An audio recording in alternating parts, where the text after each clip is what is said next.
ஆற்று ஓரமாக ஒரு பெரிய பாறை. அதை பொளந்ததும் ரெண்டாக ஆயிடுச்சு.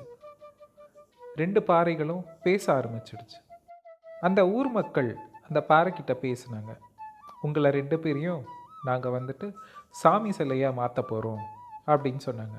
அதில் ஒரு பாறை சொல்லிச்சு, அந்த சாமி சிலை பண்ணும்போது ரொம்ப வலிக்கும்ல, நிறைய வாட்டி நீங்கள் வந்துட்டு அடிக்க வேண்டியதாக இருக்கும்ல, உளியை வச்சு அந்த உளி வச்சு அடிக்கும்போது ரொம்ப வலிக்கும்ல அப்படின்ட்டு ஒரு பாறை சொல்லிச்சு. இன்னொரு பாறை வந்து, ஓகே, நான் அந்த வலியை தாங்கிக்கிறேன், என்னை எடுத்துகிட்டு போயிட்டு செதுக்குங்க அப்படின்னு சொல்லிச்சு. வலியை தாங்காத அந்த ஒரு பாறை அங்கே இருந்துருச்சு. தினமும் அழுக்கு துணியை துவைக்கிற ஒரு கல்லாக மாறிடுச்சு.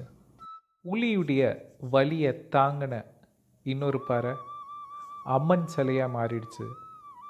தினமும் அம்மனை பல பேர் வணங்குறாங்க.